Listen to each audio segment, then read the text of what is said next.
I look over and this fella, he's got his out and he's That escalated quickly.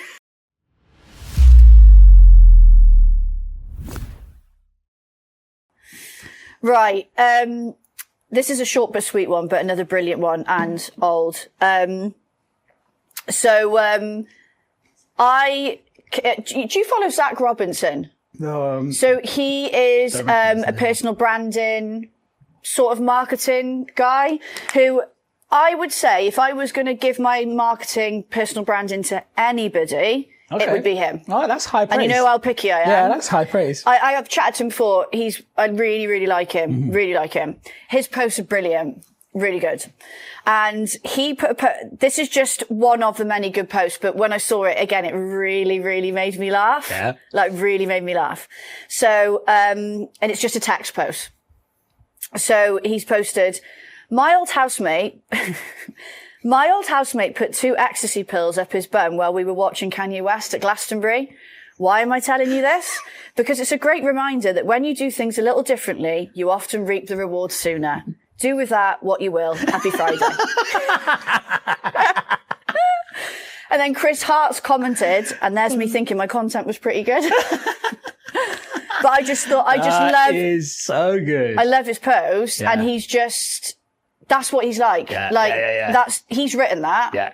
100%. And it's really funny. Shock and awe. Yeah, and he's taken the piss out of the whole, what did I learn from this experience? I just loved it. Yeah. Just thought it was so funny. Yeah. So that's my second one. Yeah, nice. Short and sweet. Love it. But yeah, I've had that one on the back burner for a while. Have you? Yeah. I just really liked it. Speaks a lot for me. Doesn't it, really? Yeah. Before we go on to stories, can I read one thing out? Because I had an extra one prepared. But you can't help it. You can't save it. I can't save it. I don't like it. Once I've got it in my OneNote, I've just got to. Yeah, tell me. All right. This basically, it's a screen grab of a candidate who's replied to a company who, are going to interview them.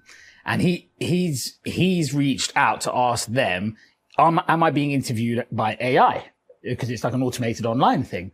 And they've come back and said, yeah, 100%. This is our AI. This is how it works. Da, da, da. So he's replied. Is this email? Yeah, email. Okay. And someone posted this on LinkedIn, but the email is the screenshot, which we'll put up. Hi, X. Thank you for the clarification. Since Company X uses an AI to interview candidates on behalf of human recruiters, I'd like to exercise the same logic in reverse. I'll be sending my own AI to represent me in the interview. If an AI can fairly assess my skills and communicate on your behalf, there's no reason a capable AI can't represent me on mine. The outcome should be equivalent under your own framework. Please let me know if your system has any issues interfacing with another AI. I'd hate for there to be a compatibility problem. I love that. I love it. I think people should stand up to it. But he's right. Yeah. He's fucking right. Why should people lose out on a human experience in an interview? Because, yeah, all right, it saves you money and time, blah, blah, blah, bullshit. Yeah. But the candidate experience is very important, and people want a human that they're talking to. They don't want an AI bot. As much as it might look like a human, because I've seen some of them, it does. They don't want it. So why shouldn't he send an AI bot? And from what I saw in the post, I only screenshotted the email. I should go find the post. But from what I saw in the post, it wasn't like blue collar. It wasn't like a shift. Well, they wouldn't do that for blue collar anyway. There's a lot of the AI interviewing are for like mass hiring. So, you know, when they got like fill a warehouse with operatives and they need like 1,000 operatives. Oh, if they're not using an agency. Yeah. Or sometimes even like an agency sometimes will use this technology to get through 1,000 applications to fill 1,000 shifts or something like that. Like where it's basically a case of, do you have a right to work? Yeah, it's like a basic check. Yeah, visa stuff. Whereas this guy, from what I remember about the post that I saw this morning, it was, it's got like a white collar job. It's like a proper job. Like, he's not like a warehouse operative to proper jobs, but it's a skilled labor job. Yeah. And it's like, well, surely, like, I'm so glad. When I read that, I was like, I love that. You've got to hit him back. Because as well, he could have just played along with it and thought, oh, I really need this job. But why? Why should anyone put up with that? I remember, and I can't remember how many years ago it was now, but I remember one of the big pharma companies we recruited for started doing pre-recorded, so it wasn't an AI bot. It was like the question would come up on the screen and then it would record their answer and and it was a nightmare. Yeah. It used to not work properly. Yeah. Even if it did, some people are neurodivergent and it doesn't work for them, or just like it's not very comfortable not having a back and forth conversation with somebody. Yeah.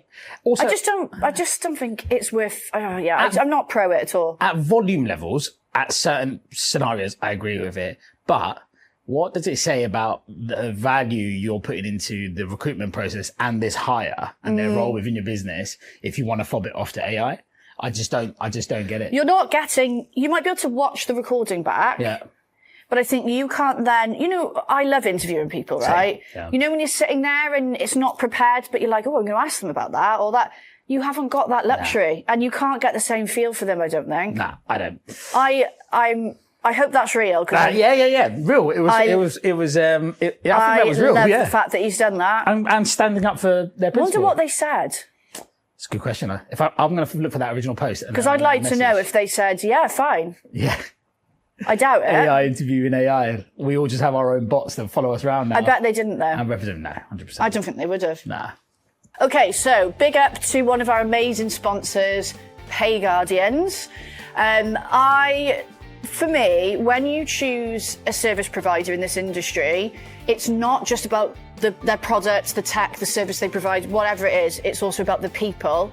And Pay Guardian, both our sponsors actually, but Pay Guardians is one of those businesses where they have great people working within them and leading the business as well.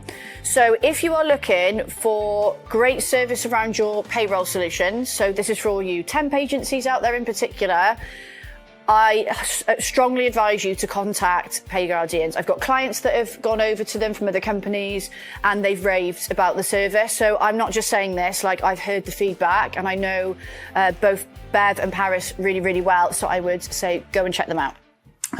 Story time. Yeah. Yeah, am I first? Yeah, you go first. Okay, cool. I forgot about this story and then the only reason why I remembered it was because I saw this chap's face on LinkedIn the other day because he just stumbled up on my feed. So I was managing a desk. I hired 3 or 4 recruiters, actually. They weren't rookies. They were experienced. Recruiters, yeah. Good couple of years, 2 to 4 years experience. This guy now has actually removed the fact that he actually works for us off of his LinkedIn profile. He wasn't there for very long. But let me describe him to you. Do you remember your man, Kuram? Kuram, yeah. Kuram, a bit of a recruiter, top miller vibes, walking around, yeah. This fella, this would have been 6 years ago, probably, when I hired this guy. He was quarter zip, comb back hair, he just never took his AirPods off. He just always had his AirPods in his ears. Was he sort of finance bro, but recruitment version? Recruitment version. And he did finance recruitment beforehand. Yeah. Okay. So he's just bowling about the office. Did he wear a gilet? Yes. I know it. He's constantly got his AirPods in. Honestly, he's talking to you in a meeting. He's got his AirPods in. I'm like, mate, what's happening? He's like, call might come in. It's just like that. It's just ridiculous. It's like those people. Remember the Bluetooth little mic thing? Yeah, and they'd wear them all the time. Mate, his AirPods never came out. His battery life on them must have been unreal because they were always in his ear. I reckon he had a backup pair. Really early on in his time there, it might have even been the first Friday. Yeah. We used to all go down to this pub, which was wicked. Surprise. It was wicked. It was on the corner, loads of benches outside. We'd get there early, so we'd get those outside tables. We're all having a drink, summer day, backing shots. Everyone's having a good time.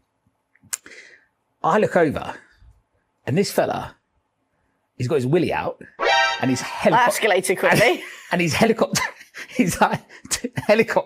just in front of everyone. And this was Broad daylight. Broad daylight. It's 4 or 5 o'clock in the afternoon on a Friday in a pub in South He's just doing the helicopter. Just helicoptering, yeah. I'm like, what is going on? And then he put it away. And then it was well, that was a bit much, wasn't it?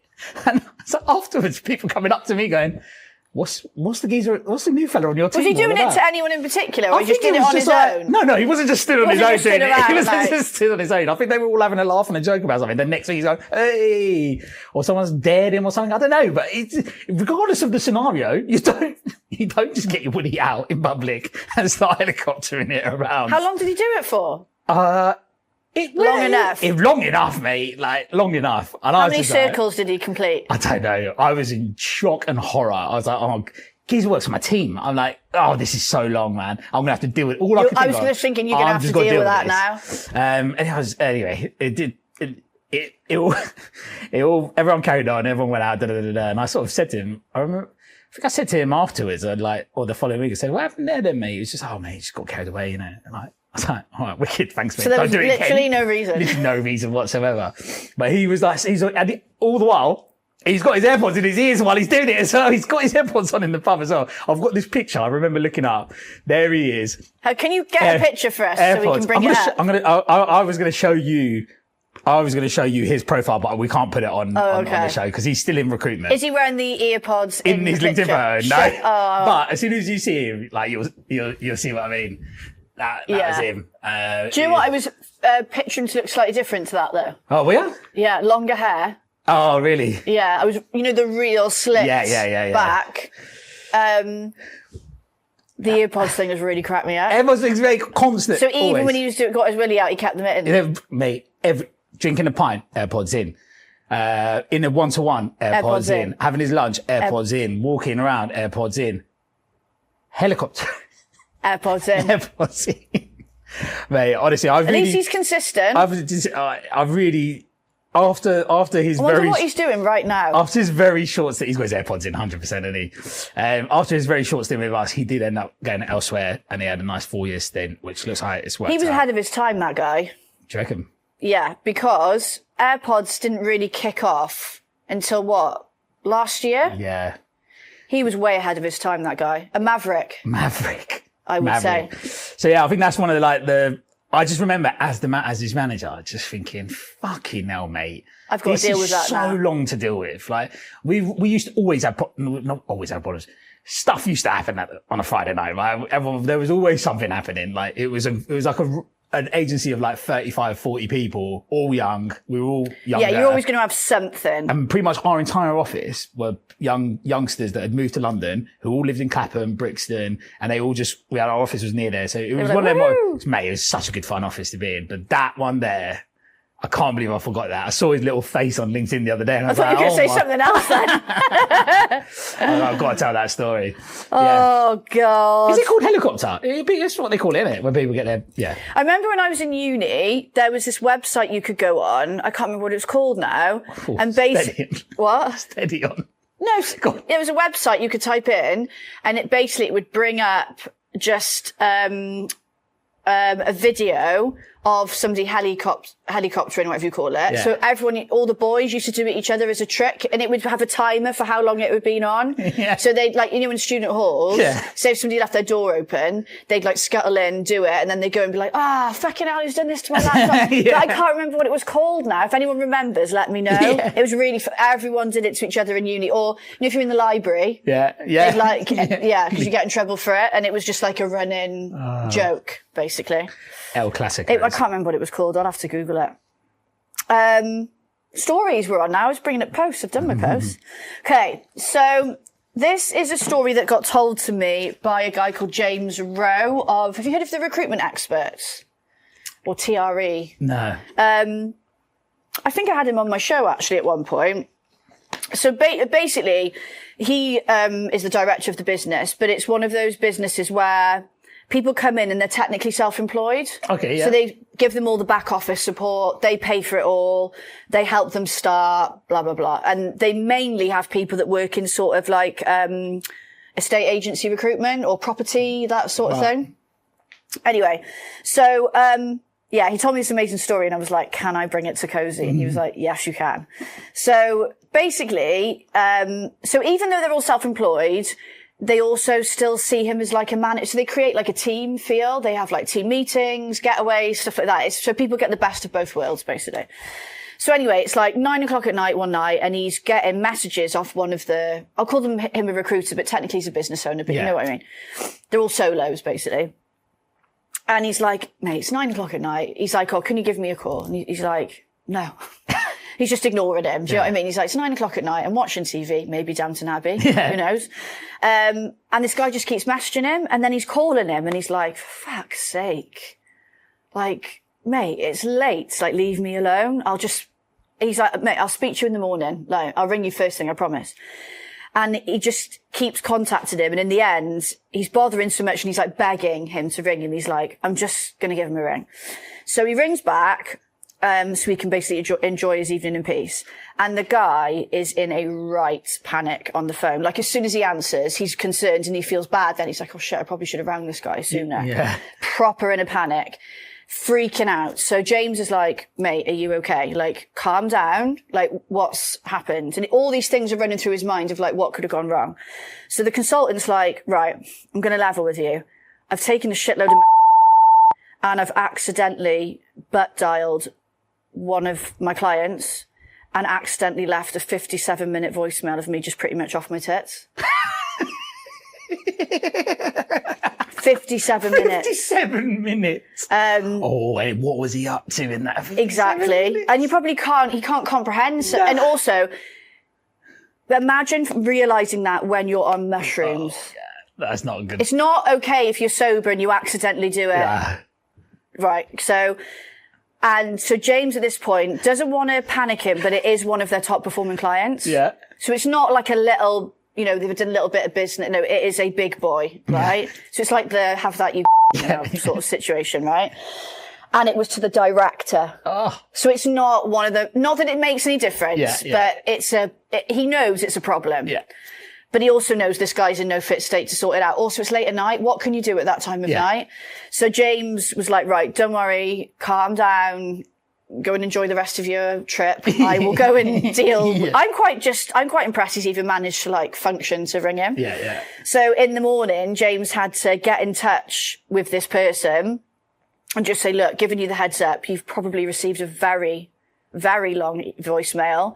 Don't listen to it. Like, don't bother listening to it. Delete. Because you don't have to listen to it, do you? No, you don't. I do all the time. I just skip and press 3 and it deletes all the time. So the day was saved. But can you imagine being that guy? Even the next morning, like... Oh, I emigrate to Australia. I'd quit my job, close my business, move. I could not. That would eat me alive for weeks. Did they listen to Months. it? Did they listen? Did they not? I'd also have the double embarrassment of the fact that I had to call... thing to help save the day. But at least he didn't have to deal with it. Yeah, imagine if he was if that was me or you, who could do it for us? Yeah, no one. Maybe we help your brother out, wouldn't I'd be like, if we do it. But you'd have to just suck it up and deal with it. He didn't have to. James luckily was like, right, I will sort this. But I mean, to any client, not okay, but one of your top clients and the director, it's making me feel a little bit sick. 57 minutes as well. It's just the length I feel of time. it's giving me anxiety. That's a long time for them to listen to what you're up to, tripping off your nut. That's a long time for them to be listening to what you're up to. It's making my skin crawl. I need to, can you tell another story now? Because I need to stop thinking about it. But honestly, when he told me, I was like, oh God, that is nightmarish. Oh, that's so good. That's so good. Ugh, it doesn't I know. It's the worst.